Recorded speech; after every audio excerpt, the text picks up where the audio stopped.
솔직하고 진지하게 칭찬과 감사를 하라. 구체적인 행동에 의한 칭찬이어야 한다. 그렇지 않으면 아첨이 될 것이다. 진심에서 우러나온 감사의 말이 사람을 움직이게 하고 감동하게 만든다. 사람을 움직이게 하는 비결은 오직 한 가지밖에 없습니다. 사람들에게 스스로 하고자 하는 마음을 불러일으키게 해주는 것이 비결입니다. 거듭 강조하지만 그 외에 다른 비결은 없습니다. 물론 상대방의 가슴에 권총을 들이대고 손목시계를 풀어주고 싶은 마음을 불러일으키게 할 수는 있을 것입니다. 그리고 감시의 눈을 부릅뜨고 채찍이나 호통을 쳐서 아이들을 마음대로 움직일 수도 있을 것입니다. 그러나 이런 방법에는 항상 좋지 않은 결과가 뒤따르게 마련입니다. 사람의 마음을 움직이게 하는 유일한 방법은 상대방이 바라고 원하는 것을 주는 것입니다. 당신이 바라고 원하는 것은 무엇입니까? 20세기의 위대한 심리학자 트로이트 박사는 모든 행동은 두 가지 동기에서 발생한다고 하였습니다.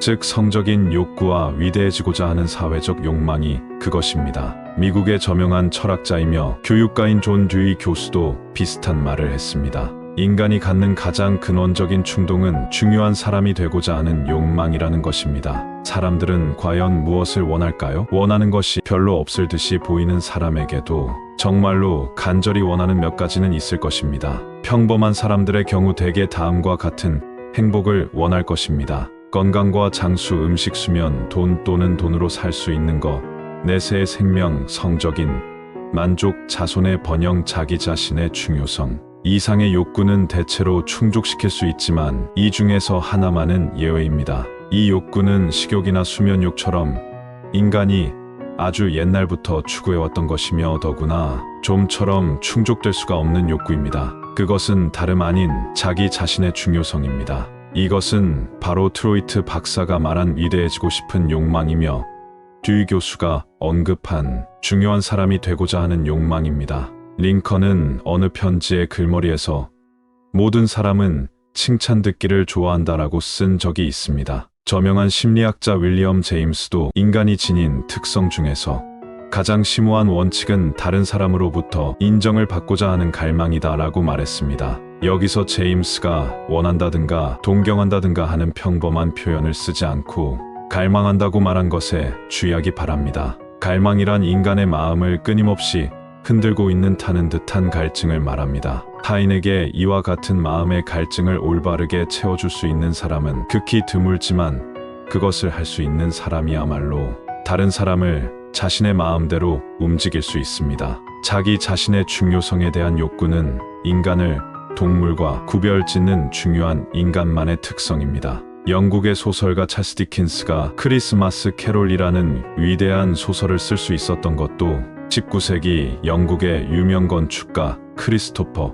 랜경이 위대한 건축물을 설계할 수 있도록 영감을 받을 수 있었던 것도 록펠러가 평생 동안 써도 다 쓰지 못할 정도의 부를 축적한 것도 모두 자신의 중요성에 대한 욕구에서 비롯되었다고 볼 수 있습니다. 미국 최초로 연봉 $100만 이상을 받았던 세계적인 경영자이자 경영 컨설턴트인 찰스 슈와브는 38세에 앤드류 카네기에 의해 채용되어 US 스틸의 사장이 되었습니다. 그는 자신보다 강철 제조에 대해 훨씬 많이 알고 있는 사람들을 부하 직원으로 두었고 사람들을 움직이는 특별한 능력으로 인해 백만장자가 될 수 있었습니다. 그는 사람들을 어떻게 다루었을까요? 슈와브는 자신의 비법을 다음과 같이 말했습니다. 나에게는 사람들의 열의를 불러일으키게 만드는 능력이 있는 것 같습니다. 그것은 내가 가지고 있는 가장 큰 재산이지요. 사람들에게 그들 최고의 가능성을 개발할 수 있도록 만드는 방법은 다름 아닌 격려와 칭찬입니다. 앤드류 카네기의 놀라운 성공 비결도 슈와브와 크게 다르지 않습니다. 나는 사업관계로 세계 각국의 사람들을 만났는데 지위가 높은 사람일지라도 잔소리를 들으면서 일하는 것보다는 칭찬을 들으면서 일할 때 능률도 오르고 더욱 열성적이었습니다. 카네기는 자신의 직원들을 공석에서건 사석에서건 가리지 않고 칭찬했습니다. 그는 심지어 타인의 일을 자신의 묘비면에까지 새겨 칭찬하고자 했지요. 그가 스스로 쓴 묘비명은 다음과 같습니다. 자기보다 현명한 사람들을 주위에 모이게 하는 법을 터득한 자가 이곳에 잠들다. 존 록펠러가 사람을 다루는 비법은 자신의 진심을 다하여 감사하는 것이었습니다. 한 번은 에드워드 베드포드라고 하는 동업자가 남미에서 물건을 잘못 구입하여 회사에 $100만 손해를 입혔습니다. 아마도 다른 사람 같으면 불같이 화를 냈겠지요. 그러나 록펠러는 베드포드가 최선을 다했다는 것을 알고 있었고 이미 벌어진 일이었으므로 그는 오히려 상대방을 칭찬할 기회를 찾았습니다. 그는 베드포드가 투자한 돈 가운데 60%를 회수하게 된 것을 매우 기뻐하며 그에게 다음과 같이 격려해 주었습니다. 아주 잘했어. 이만큼 회수하게 된 것도 다 자네의 수완이네. 몇 년 전에 가출한 주부들에 관한 연구가 있었는데 주부들이 집을 뛰쳐나간 가장 큰 이유가 무엇이었다고 생각합니까? 그것은 바로 칭찬의 부족이었습니다. 그리고 분명 가출을 한 남편들에 대해서도 연구가 행해진다면 같은 결과가 나올 것입니다. 우리는 흔히 배우자들에게 감사의 말을 하지 않는 것을 너무나 당연하게 여기고 있습니다. 카네기 코스에서 한 사람이 자기 부인에 대해 이야기한 적이 있었습니다. 그의 아내는 교회의 자기개발 프로그램에 참여하고 있었는데 남편에게 자신이 좋은 아내가 되기 위해 노력해야 할 6가지 요구 사항을 기입해 달라고 말했습니다. 남편은 그런 부탁을 받고 당황했습니다. 솔직히 아내가 고쳐주었으면 하고 바라는 6가지 일을 적기는 쉬운 일이지요. 그러나 생각해보면 아내도 내게 고쳐주었으면 하고 바라는 것이 수천 가지는 될 것 같았습니다. 그는 생각할 시간이 필요하니 내일 아침에 말해주겠소라며 답변을 미루었습니다. 다음 날 아침 그는 일찍 일어나 꽃집에 전화를 걸어 6송이의 붉은 장미를 주문했습니다. 그 꽃다발에는 여보, 당신이 고쳐야 할 점 6가지를 찾을 수가 없었소. 지금 그대로의 당신 모습을 사랑하오라는 내용의 카드도 함께 부탁했습니다. 그날 저녁 남편이 집에 돌아왔을 때 아내는 현관 앞에서 기다리며 눈물을 글썽이고 있었습니다. 남편은 자신이 아내를 비판하지 않은 것을 무척이나 다행스럽게 생각했습니다. 다음 주 일요일 아내가 교회에서 자신의 경험을 보고하자 사람들은 이구동성으로 이렇게 말했습니다. 우리가 들은 것 중에서 가장 사려 깊은 대답이었습니다. 남편은 그때 비로소 칭찬의 힘이 얼마나 큰 것인지 다시 한번 실감했습니다. 그렇다면 칭찬과 아첨을 구별하는 차이점은 무엇일까요? 대답은 간단합니다. 칭찬의 말은 진심에서 우러나오고 아첨은 이빨 사이에서 새어나오는 것입니다. 칭찬이 이타적이라면 아첨은 이기적입니다. 칭찬은 누구에게나 기쁨을 주지만 아첨은 누구에게나 비난을 받게 됩니다.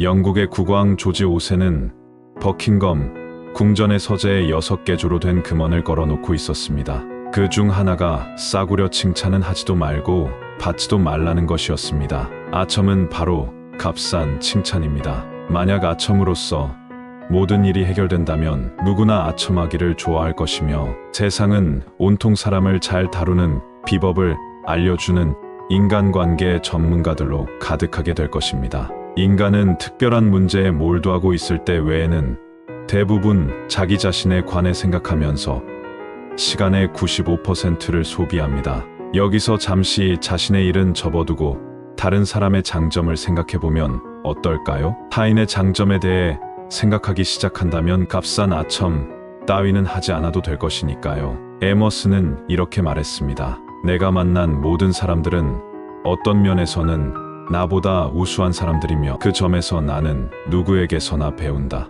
에머슨 같은 사상가도 이러한데 이 같은 보통 사람은 타인의 장점에서 배울 것이 얼마나 많겠습니까? 그렇게 한다면 아첨 따위는 전혀 쓸모없는 것이 되지 않을까요? 거짓이 아닌 솔직하고 진지한 마음으로 아낌없이 칭찬합시다. 그러면 사람들은 당신의 말을 마음속 깊이 간직하고 평생토록 잊지 않을 것입니다. 칭찬을 한 본인은 설령 잊는다 하더라도 칭찬을 받은 사람은 언제까지나 잊지 않고 소중하게 간직할 것입니다. 여러분들은 주변 사람들에게 칭찬과 감사의 마음을 표현하고 있나요? 그 핵심은 솔직함과 진지함에 있습니다. 우리 삶에 있어서 가장 간과되기 쉬운 덕목이 있다면 그것은 칭찬과 감사입니다. 좋은 것을 보고 좋다고 얘기하고 아름다운 것을 보고 아름답다고 말할 수 있는 표현력은 바로 작은 일에도 감사할 줄 아는 마음에서 나옵니다. 다음에 기회가 있다면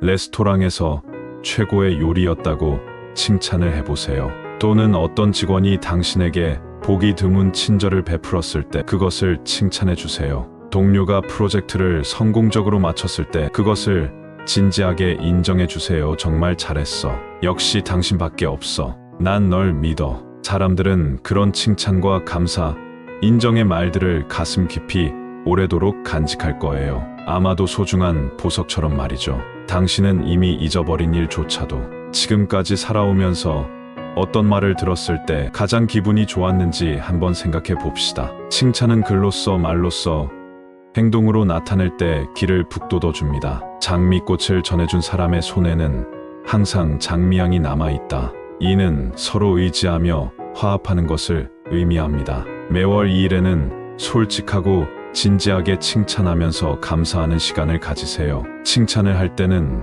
먼저 이름을 불러주세요. 그리고 장점과 함께 구체적인 증거를 말합니다. 그 다음 질문까지 하게 되면 상대방의 얼굴에서 행복을 보게 될 것입니다. 매일의 삶 속에서 동료, 가족, 친구들에게 칭찬을 실천해 보시기 바랍니다. 감사합니다. 감사합니다. 라는 말과 기도에는 위대한 힘이 있습니다. 솔직하고 진지하게 칭찬과 감사를 하라.